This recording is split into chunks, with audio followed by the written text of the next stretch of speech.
Salam jemaat Tuhan yang terkasih dalam nama Tuhan Yesus Kristus. Firman Tuhan yang akan menyapa kita pada hari ini tertulis dalam Injil Yohanes 12 ayat yang ke-20 sampai yang ke-36. Ya. Firman Tuhan yang akan menyapa kita pada hari ini tertulis dalam Injil Yohanes 12 ayat yang ke-20 sampai yang ke-36. Ya. Demikian firman Tuhan Bapak Ibu. Tema yang akan kita renungkan pada malam hari ini adalah mati untuk lebih berbuah. Tema yang akan kita renungkan pada hari ini adalah mati untuk lebih berbuah. Ya, Bapak Ibu dan jemaat Tuhan yang terkasih, malam Passion yang kedua ini tadi kita sudah membaca firman Tuhan dari Injil Yohanes 12 ayat yang ke-20 sampai 36. Di dalam nas ini jelas dikatakan bahwa banyak hal yang Tuhan ingin ubahkan dalam pemberitaan kematiannya. Ya, Bapak Ibu dan jemaat Tuhan yang terkasih, di dalam ayat yang ke-20 sampai yang ke-23 jelas dikatakan ada orang-orang Yunani yang mencari Tuhan Yesus. Iya, Bapak Ibu dan jemaat Tuhan, orang-orang Yunani ini mewakili orang-orang yang datang dari luar Yahudi di seluruh dunia. Ya, mereka datang dan mencari Yesus, ingin bertemu dengan Yesus. Sebenarnya apa sih tujuan mereka? Apa tujuan mereka bertemu dengan Yesus? Tujuan mereka untuk bertemu dengan Yesus sebenarnya dibangun atas dorongan persepsi politik, yaitu keinginan untuk mendapat dan memperoleh kekuasaan. Ya, ketika orang-orang Yunani ini mendengar banyak mujizat yang dilakukan oleh Yesus, mereka memuliakannya. Ya, Bapak Ibu dan jemaat Tuhan yang terkasih, kita bisa melihat di ayat yang sebelumnya pada Injil Yohanes 12 ayat yang ke-13. Mereka mengatakan berseru kepada Tuhan, Hosana, diberkatilah dia yang datang dalam nama Tuhan. Mereka berseru kepada Tuhan dan berkata, Hosana, diberkatilah dia yang datang dalam nama Tuhan. Ya, mereka datang untuk bertemu dengan Tuhan didorong oleh persepsi politik saja. Ya, Bapak Ibu dan jemaat Tuhan, oleh sebab itu Yesus menjawab, saatnya anak manusia dimuliakan. Ya, mereka berpikir bahwa ketika Yesus mengatakan saatnya anak manusia dimuliakan, merujuk kepada kemenangan Yesus pada saat penjajah bertekuk lutut di hadapan Yesus. Mereka lebih memahami pengertian ini dalam arah politik. Ya. Namun sebenarnya Bapak Ibu dan jemaat Tuhan yang terkasih, yang diucapkan oleh Yesus tentang dimuliakan lebih berbicara tentang kematiannya. Dan Tuhan Yesus jauh melihat ke depan, yaitu kepada kemuliaan yang akan datang setelah kematiannya. Ya, Bapak Ibu dan jemaat Tuhan yang terkasih, karena itu di ayat yang ke-24 Tuhan Yesus menjelaskan lebih rinci dengan sebuah perumpamaan soal benih. Ya, di ayat yang ke-24 Yesus berkata, Aku berkata kepadamu, sesungguhnya jikalau biji gandum tidak jatuh ke dalam tanah dan mati, ia tetap satu biji saja. Ya. Tetapi jika ia mati, ia akan menghasilkan banyak buah. Ya, saudaraku yang terkasih, Tuhan menggunakan gambaran tentang sebuah benih adalah untuk menjelaskan kebenaran rohani yang penting. Ya, bahwa Yesus mengatakan tidak ada kemuliaan tanpa penderitaan. Tidak ada hidup yang berbuah tanpa kematian. Dan tidak ada kemenangan tanpa penyerahan. Iya, Bapak Ibu dan jemaat Tuhan yang terkasih, benih itu dikubur untuk mencapai tujuannya. Ini adalah hal yang lazim dalam dunia pertanian ya Bapak Ibu. Ketika satu benih itu ditanam dan dia bertumbuh, akan menghasilkan banyak buah saat ia menjadi tumbuh yang besar. Ya, demikianlah yang terjadi dalam pribadi Yesus. Satu-satunya jalan yang dipakai oleh Allah agar karya Yesus sempurna adalah Yesus mati dan dikuburkan. Akan tetapi kematiannya tidak akan pernah sia-sia. Sebaliknya Bapak Ibu, dengan kematian dan kebangkitannya, ia akan menghasilkan banyak buah. Ya, karena bagi Tuhan kematian adalah peristiwa Dia untuk dimuliakan. Jadi sama seperti pilih tadi Bapak Ibu, mati dan dikuburkan mempunyai sebuah tujuan, yaitu menghasilkan banyak buah.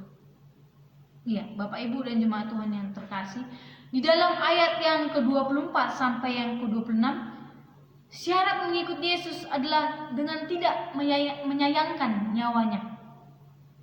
Ya, syarat untuk mengikuti Yesus adalah dengan tidak menyayangkan nyawanya. Hal ini bukan berarti kita harus mati konyol karena membela namanya. Tetapi artinya Bapak Ibu siap untuk menderita seperti dirinya. Ya, siap untuk menderita seperti dirinya bagi banyak orang. Terlebih lagi lebih peduli keselamatan jiwa orang lain. Sebagai Tuhan yang berkarya atas diri kita sendiri, kita harus rela mati demi Tuhan Yesus. Ya. Selain siap untuk kehilangan nyawa, maka Yesus juga menyediakan upah di surga. Tidak hanya upah di surga, di bumi juga Tuhan menyediakan upah bagi orang yang rela menderita baginya. Ya, sebagaimana kita dimuliakannya, ada janji yang indah. Maka kita pun dihormati dan dibelanya karena nama Yesus. Ya, Bapak Ibu dan jemaat Tuhan yang terkasih dalam nama Tuhan Yesus Kristus, beriman kepada Yesus berarti berkomitmen. Ya, beriman kepada Yesus berarti berkomitmen pribadi untuk mengikut Dia, memelihara dan menaati ajarannya, serta berada di dalam Dia yang ada. Ya, Bapak Ibu dan jemaat Tuhan, mengikuti Yesus juga berarti kita harus berani menyangkal diri dan memikul salib. Ya, dalam firman Tuhan hari ini Bapak Ibu, biji gandum yang dimaksud Tuhan Yesus dalam nats ini menggambarkan dirinya sendiri. Menggambarkan Tuhan Yesus, bahwa Tuhan Yesus taat sampai mati di kayu salib. Iya, Bapak Ibu dan jemaat Tuhan Yesus yang terkasih, tidak ada korban penebusan dosa dan tidak ada keselamatan jika Tuhan tidak mati di kayu salib. Dengan kata lain, manusia berdosa akan tetap menanggung akibat dari dosa seperti tertulis dalam Roma 6 ayat 23, sebab upah dosa ialah maut. Tetapi karena Allah ialah hidup yang kekal dalam Kristus Yesus Tuhan kita. Ya, di dalam nas ini jelas mengatakan karena karunia Allah yang hidup dalam Yesus Kristus. Tetapi oleh karena Tuhan Yesus mau taat sampai mati, bahkan mati di kayu salib, maka ada sebuah hasil yang dihasilkan, yaitu kita sendiri Bapak Ibu. Orang yang percaya kepadanya diselamatkan dan diperdamaikan dengan Allah. Tuhan Yesus yang telah menjadi biji gandum yang jatuh ke tanah dan mati, akhirnya menghasilkan tuaian, yaitu jiwa-jiwa yang diselamatkan. Bapak Ibu dan jemaat Tuhan Yesus yang terkasih, di dalam ayat yang ke-27 sampai yang ke-34 dikatakan juga, jiwaku terharu. Lalu Yesus bertanya, apakah yang akan kukatakan? Ya, Bapak Ibu dan jemaat Tuhan yang terkasih, di dalam nas ini dikatakan terharu. Ini menunjukkan bahwa Tuhan Yesus sedih. Tuhan Yesus menunjukkan jiwa atau roh dari kemanusiaannya. Iya, di dalam hal ini Yesus juga mengalami pergumulan, tetapi akhirnya dia berserah kepada kehendak Bapanya. Dia mengatakan, untuk itulah aku datang. Ya, aku datang untuk menebus dosa-dosa manusia. Ya, Bapak Ibu dan jemaat Tuhan yang terkasih. Dan selanjutnya di ayat yang ke-35 sampai yang ke-36, ayat ini mau mengatakan bahwa Yesus mendorong semua orang untuk menerima terang itu karena waktu hanya tinggal sedikit. Ya. Di dalam nas ini Bapak Ibu, dalam ayat yang ke-35 sampai 36 menunjukkan akhir dari pelayanan umum Yesus. Ya, dengan ini selesailah pelayanan umum dari Yesus. Setelah ini ia muncul di depan umum hanya waktu digiring, diadili dan disalibkan. Dia tidak menampakkan diri lagi setelah ini Bapak Ibu. Dia hanya menampakkan diri di umum pada saat digiring, diadili dan disalibkan. Bapak Ibu jemaat Tuhan yang terkasih, ketika kita sadar akan dosa-dosa kita dan kita menyadari kita adalah manusia yang celah dan kita adalah orang yang diampuni oleh Tuhan, lalu apa yang kita lakukan? Ketika kita membaca Injil Yohanes 12 ayat yang ke-20 sampai 36 ini, apa yang kita lakukan? Apakah kita cukup hanya bersyukur, aku bersyukur Tuhan karena Tuhan rela mati di kayu salib demi nyawaku? Apakah kita hanya bersyukur setiap hari? Tidak Bapak Ibu. Tidak cukup hanya bersyukur. Ya, Tuhan Yesus jelas mengatakan sebagai umat tebusannya kita juga harus mengerti kehendak Tuhan di balik pengorbanannya itu. Dan Yohanes 15 ayat 16 mengatakan, aku telah menetapkan kamu supaya kamu pergi dan menghasilkan buah, dan buahmu itu tetap. Iya, Bapak Ibu dan jemaat Tuhan yang terkasih, kehendak Tuhan bagi orang percaya adalah menghasilkan buah. Agar dapat berbuah, maka kita pun harus mengikuti jejak Tuhan Yesus. Apa jejak Tuhan Yesus yang akan kita ikuti?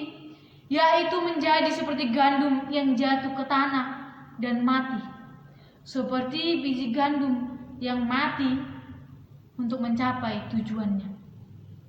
Ya, sama seperti tema kita tadi Bapak Ibu, jemaat Tuhan yang terkasih, mati untuk lebih berbuah. Ya, kita pun harus bersedia meninggalkan kehidupan kita yang lama dan sepenuhnya mengenakan kehidupan Kristus. Kita tidak hanya mengikuti ajarannya Bapak Ibu, dalam arti kita harus melakukan. Ya Bapak Ibu dan jemaat Tuhan yang terkasih, harus ada tindakan nyata yang kita lakukan, yaitu kita harus rela berkorban untuk Yesus.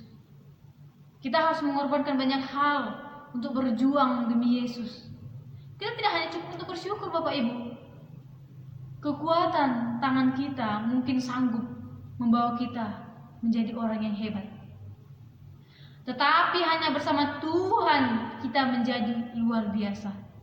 Sebab Tuhan bukan hanya berkorban untuk kita, bahkan dengan wafat di kayu salib, Dia juga bangkit sebagai terang dunia yang menerangi kehidupan kita Bapak Ibu. Iya, Bapak Ibu dan jemaat Tuhan Yesus yang terkasih, Injil Yohanes ayat yang ke-20 sampai yang ke-36 ini mengatakan kita harus menghasilkan buah. Ya, jemaat Tuhan yang terkasih dalam nama Tuhan Yesus Kristus, ketika kita melakukan tindakan yang benar di hadapan Tuhan, pastilah kita akan menghasilkan buah yang baik. Ya, Bapak Ibu dan jemaat Tuhan yang terkasih, kita harus memaknai malam Passion yang kedua ini dengan rela berkorban demi Yesus. Kita tidak cukup hanya bersyukur Bapak Ibu. Kita harus membuktikan kepada Tuhan bahwa kita adalah orang Kristen yang memang betul-betul orang Kristen yang rela berkorban untuk Yesus. Ya, jemaat Tuhan Yesus yang terkasih, jalanilah hari-harimu dengan mengandalkan Tuhan. Ingatlah bahwa Tuhan telah mengampuni dosa-dosa kita. dan bahwa kita adalah orang yang berdosa yang diampuni Tuhan. Untuk itu Bapak Ibu dan jemaat Tuhan Yesus yang terkasih, berkomitmenlah kepada Tuhan agar kita menghasilkan buah yang baik. Berkomitmenlah kepada Tuhan agar kita menghasilkan buah yang baik.